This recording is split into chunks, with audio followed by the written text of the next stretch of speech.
Hello, good morning. I hope you are having a beautiful start to your weekend. I always love starting my Saturday here at the farmers market at Kawana on the Sunshine Coast. Yes, I'm in the car, and that's because I know that if I go home and try to do this live then, that I'll have kids crawling all over me, and I just wanted to get this done in peace and quiet before I go home.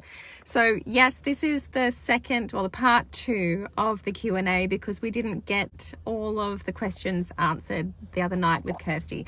So I'm going to address a few of those food-based questions that presented, and then Kirsty's going to come back and cover the rest of the gut-based questions. Probably early next week she'll be in. So I wanted to come in and talk and answer your questions. So, I will start with Joanne's question. Joanne had a question. She said, Lainey, if you could only have 5 fiber boosters in your pantry, what would they be and why? And so in answer to your question, Joanne, the 5 fiber boosters that I would have in my pantry, if I could only choose 5, would be to start with the places you can get the easiest wins first. Because if you can get as many easy wins under your belt, you'll get momentum right away. And then when you've got momentum, you'll have more patience and energy to do some of those things that require a little bit more effort to improve your health. And so you'll be feeling the benefits of those easy wins quite quickly, and you'll have the reassurance in knowing that you're being a change maker for your family. So that's why I say to start with the easy ones first. And so many parents will often ask me how to turn their family's nutrition around. And the thing that I always recommend doing for that initial baseline is boosting nutrition on the sly.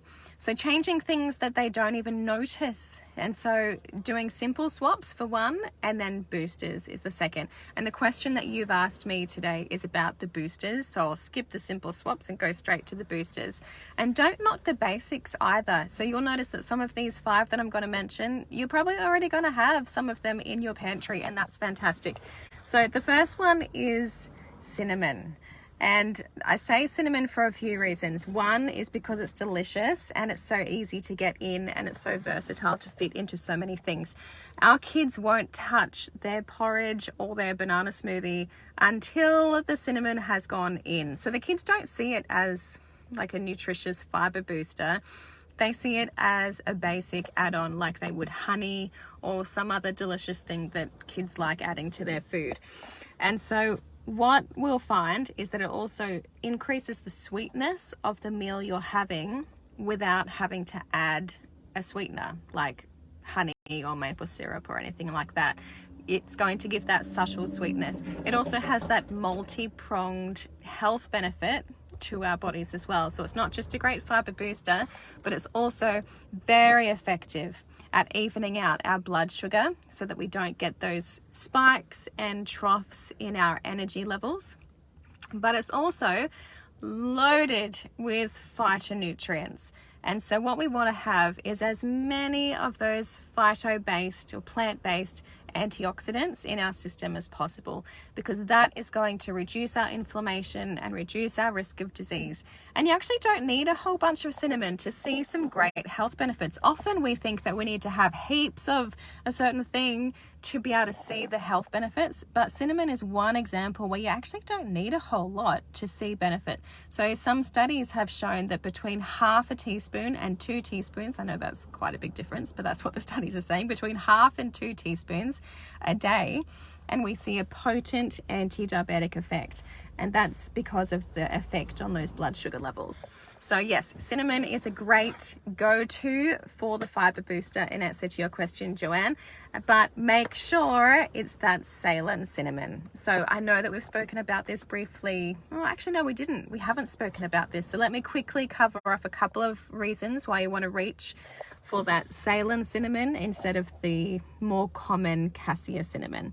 So Ceylon cinnamon is also known as Sri Lankan cinnamon, or it's also known as True Verum. That's all the same thing, just different words for the same thing. 3 reasons it's better. It tastes better. It's been deemed as the superior cinnamon by chefs for a very long time. It's not as spicy and strong. It's quite velvety and smooth, and it's really good for desserts. It has a softer, more, I said velvety, but like a texture, velvety texture as well. But the point that I think we're probably all more interested in is the fact that it's so much better for our health. So regular cassia cinnamon has high levels of a toxin called coumarin. That toxin has been shown in rodents to cause kidney, lung, and liver damage, and it may even cause cancer. There have been incidental effects or isolated effects in humans, but we do need more study to show any correlation there. But a lot of people also claim that cinnamon, Ceylon cinnamon, is superior for our health. And again, I'd like to see more studies, but there's been some convincing data coming out about it. But lastly, non-organic cassia cinnamon is subject to irradiation at import to Australia. Irradiation is a process whereby they kind of blast the food, the various food products with radiation to kill bacteria and to extend the shelf life. And so the levels of radiation will vary according to which food they're treating, but spices like cinnamon are typically treated with a lot more because we eat typically less of them. So I just like to try to steer clear from those irradiated spices and herbs, and you can do that simply by buying an organic one. So that's cinnamon done, the first of 5. It's taking a bit long, sorry Joanne, it's my long-winded approach. I will take a shorter approach for the next ones. My second go-to of the 5 is cacao powder, and I know, yes, it's a basic one and you've probably got it in your pantry already, and if you do, pull it out and start using it, because cacao powder is so powerful. Again, it's very delicious, obviously, and it's so easy to get into so many things. We've been going through a lot of cacao powder this winter. I did mention that we're gonna, our family has this go-to recipe for like a boosted hot chocolate, and we've been doing a lot of that this winter, and we're going to release it the week next week or the week after. But we could spend 10 minutes talking about the benefits of cacao powder, but suffice to say, it's loaded with fiber, loaded with antioxidants, supports our gut health, increases stem cells, and here's something that I learned from Kirsty at the last Q&A for the last fiber challenge. Cacao powder is one way to feed that Akkermansia strain of microbes in our gut.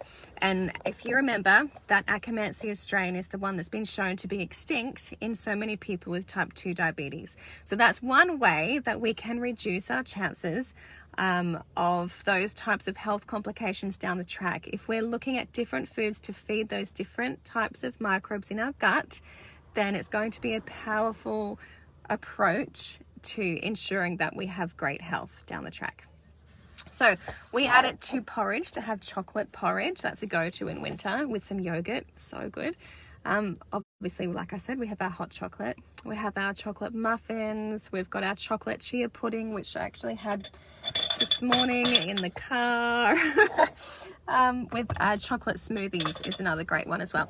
So make sure it's a good quality organic raw cacao powder, not a processed cocoa powder that will have far less antioxidants and health benefits. You want to go for that raw cacao powder. The best type of chocolate you can get is the least processed, and that is cacao nibs. So that's a really good one to sprinkle onto your chia pudding, or to sprinkle into your smoothie so that you've got some texture to chew and activate that cephalic stage of your digestion when you're chewing, to get those digestive enzymes ready to digest the smoothie that you're drinking.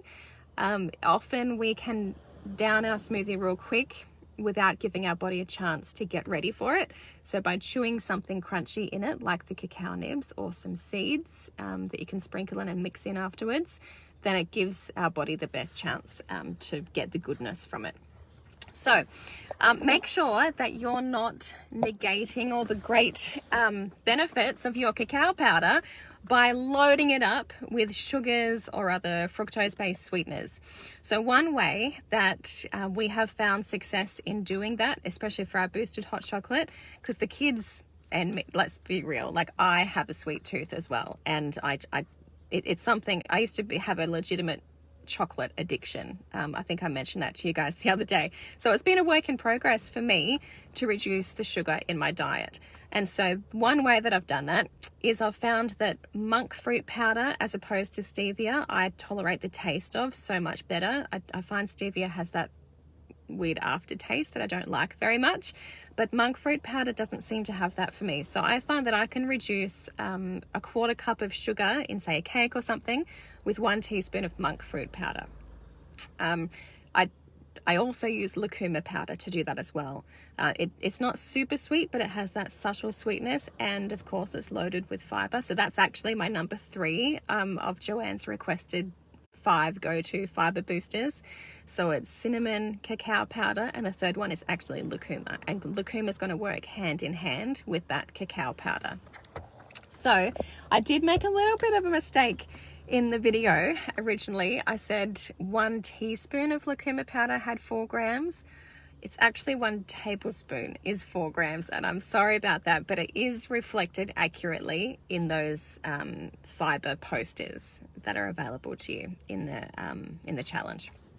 So the 4th one is psyllium husk. It's such a dead set go-to in terms of it's a basic one that many people already reach for. My caution with psyllium husk is simply that not to overuse it. If we overuse psyllium and rely on it for a large portion of our fiber boosting, then we run the risk of not having enough diversity. And we did learn inside the challenge that fiber diversity is just as important as fiber volume. And so we want to be reaching for lots of diversity. And lots of the fiber blends on the market, and I'm happy to say it, like Metamucil, it's pretty much just psyllium husk. And so when we're doing that, like I said, we're not going to feed and serve the trillions of different types of microbes that need different types of nutrients and fibers going in. But it's a great way to boost anything that you're making. If you've got porridge, pancakes, whatever it is that you're doing, just add some psyllium husk, and it's one tablespoon is 5 grams. So it's a really great way to go. Number 5 is maca powder. Again, because I'm focusing on the ones that are just so easy to get in for those initial wins. Because maca powder is one of those foods that you can add a little bit to pretty much any baked goods. Breads, muffins, pancakes. I keep going to the same ones. Smoothies as well, hot chocolate. Maca powder is great for adding into any of those things. It has like a subtle caramel taste that complements those things quite well, so long as you don't use too much of it. But it's not just that it's a fiber booster, but I also reach for it on account of its phytonutrients, for its iron, for its vitamin C, the way it supports our immune system, but more potently, the way that it supports our hormones. It's been used for thousands of years in Peru for children in school to help with their memory, their recall, their focus, their stamina. And so that's why I love to reach for maca powder as well. So that's the 5: cinnamon, cacao, lucuma, psyllium, and what was the last one I just said? Maca powder. And so once you've gotten some easy wins under your belt, the next ones I would reach for are those that are just more powerful, but they don't just slot in easily to what you're already doing. So that's talking about things like green banana resistant starch, super powerful. But you can really, the only ways that I've found to successfully have it is at 1 scoop in a smoothie, or 1 or 2 scoops in a small amount of juice and just down it, because it doesn't taste great. It's not awful, but it's not great either. So green banana resistant starch, or make a blend of a diverse range of fibers and use that as your go-to. Add a scoop into whatever you're doing. And that's why we have made the sweet fiber blend and so many of the other blends, is that we have focused on diversity to get as many whole food based fibers in as possible. Okay, so I hope that helps, Joanne. That's my 5 go-tos. Anita, we're going to shift gears a little bit now to Anita's question. Anita asked, when my fruit and veg is not organic Is it better to have it peeled or unpeeled? I know organic fruit and veggies would be ideal, but 99% of the time she buys conventional. I totally get it, Anita. Our budgets are a very real thing to consider. And removing pesticides and things through washing or peeling, it's a really hotly debated topic. And really it comes down to what you personally value more, extra fiber or reducing exposure to pesticides.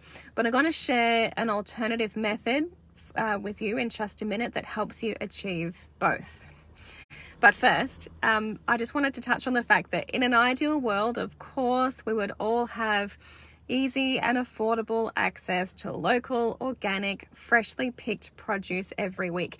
And Kirsty and I, living on the Sunshine Coast, we're lucky enough to have that. Like right now, I'm sitting in the car park at my local farmers market, so I can talk to you guys without being interrupted by my kids at home. But recently, I did a comparison, and I can share the link to the blog post with you. I'll do that in a follow-up post. But basically, I compared the cost of wonderful quality produce from a local farmer's market that was organic, everything was organic or spray-free. And I compared that to the cost of buying the exact same produce at a supermarket that was not organic produce. And I ran a poll to see, if people thought it would be more expensive or what it would be like. The answer was, surprisingly, the farmer's market was 31% cheaper to buy organic and spray-free food as opposed to the supermarket. So if you have access to a farmer's market, please go and use it. We could spend a whole session talking about why food from a farmer's market is so much better for us at a cellular level. But that's not the topic of this post today, so I'll keep it short. But I will share that post with you, and it would be really interesting to see if you can find a farmer's market near you. If you can't, get creative. Join a co-op. Create a co-op. Whatever you can do to improve the quality of the food that you and your family are eating, you will reap the rewards tenfold. Our family don't eat organic 100% of the time. If I run out of something, yes, I will run down to the shop and I'll get what I need. But I do that knowing that I'm balancing our family's toxic load. Our bodies can filter minimally processed organic phosphate pesticides really quite well. But the key is when it's minimal and when it's not consumed multiple times a day. I will share with you a link to a fantastic podcast by Alex Stewart of Low Tox Life, where she discusses pesticides and how our body can cope with different types of pesticides well or not well. It's fantastic. I will share that link with you. But in answer to your question, Anita, yes, the peeling of your produce will remove the pesticides that are sitting on the skin of that carrot or fruit and veg. It won't remove the pesticides that are designed to penetrate into the body of the produce or the pesticides that enter that produce on account of it being grown in soil that's been treated with pesticides time and time again over the years. If buying organic food is not realistic, two things you can do. One, look at many people haven't heard of it, but it's called the Dirty Dozen list and the Clean 15 list. It is a US-based list. We don't have an equivalent here in Australia, but it's similar, and it does give us a great list of fruit and veg that are pretty safe to buy non-organically, that aren't sprayed terribly much and don't require a whole bunch of pesticide use.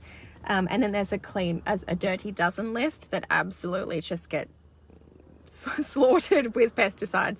And it's best to, if you need to prioritize your organic dollar, put it toward the Dirty Dozen list. Or if you just really need to buy conventional produce, the way to go is to soak it for 15 minutes in a baking soda solution. And again, I will give you the link to the pretty lightweight study that was done on the varying methods of eliminating pesticides or reducing pesticides from your fruit and veg. And they compared rinsing it with water, soaking it with apple cider vinegar, scrubbing it. They tried all these different methods, and the most successful was soaking for 15 minutes in that baking soda solution. So I hope that helps, Anita. I will share those links with you in that follow-up post. So moving on, what have we got here? Karen asked a quick one. Have you heard of a product called Teff flour? She said apparently it ticks all the nutrition as well as boxes as well as high in fiber. Yes, Karen, Teff flour is wonderful. I wanted to stock it at the Whole Food Collective, but I wanted to get an Australian one. And the only place that I could get an Australian one had this really big minimum order. And so I reached out to our community and there wasn't enough demand for it. And so that was about a year ago. So your question has prompted me to try again to see if we can get that Teff flour in. But yes, if you can source Teff flour, it's a great one to go for. Along with many of the other sort of ancient grains, they're very good for us. So that's a quick question to that to Karen. Sorry about my voice. I brought my chia pudding along with me, but I did not bring water along with me. Lainey. So my voice is needing some water. I'll try to speak a bit softer and hopefully you can hear me. The last question today was from Joanne. She said, Lainey, can I have your opinion on tap water, please? So, Joanne, isn't it ironic that we spend quite a lot of focus in our effort on improving the quality of our food, and rightly so, but so often we ignore our water. We are 80% water. And sorry, let me just say that my family was in that boat. I was in that boat. I had improved our family's food, and it was years down the track that I finally got a system in place to help our family's water become clean. And so we're 80% water, and it's crucial to make sure that our water is free of toxins and harmful inputs. And so there's this one scientist, her name escapes me, but she's written 20 white papers on the quality of Australian water supply. And it's quite damning. Our water supply is not what it used to be. Our contamination of our water in Australia is significant, and microplastics are actually a huge problem. Studies are showing that in 20 years, we're going to have more plastic in the ocean than fish. And a lot of that are those microplastics. And they come from our clothing. When we wash it in the washing machine and the water goes into our waterways, it goes with the microplastics from our synthetic clothing. And it's a huge problem. And so it's not just microplastics that are in our water though. You've got lead, you've got copper, aluminium, other heavy metals, you've got fluoride. And look, I know fluoride is a hotly debated, contentious topic, but basically it's medicating our water supply without consent. Lots of people have chemical sensitivities that have no choice about what they're drinking unless they're going to go and get a filter or buy water. In countries that haven't been fluoridating their water supply, they're also seeing the same level of reduction in dental issues that we are. And more studies are showing fluoride to be a neurotoxin. And so that's a topic for another day. But yes, fluoride's in our water supply. Chlorine is in our water supply. Chlorine and chloramines and derivatives are used to sterilize the water, and they become potential issues when they mix with organic and inorganic substances which form, if I'm going to say this right, trihalomethanes, which are basically a cancer-causing agent. You've also got chemicals, you've got pesticide residue, you've got hormones, you've got pharmaceutical drug trace elements, you've got bacteria, cysts and viruses. There's a whole bunch going on in our water. So every house, every town will be different, and I won't for a minute sit here and say that your water has all those things in there, because I wouldn't know. But it comes down to the area that you live in, the processing methods of the water company in which you live, the age of your pipes is a big one too. So in Australia, a lot of lead is found in our water, and that's from the varying types of infrastructure and, importantly, the types of piping used. The quality and degradation of the structure of your home or your office, where you might spend a lot of your time, largely influences the quality of the water at the tap level.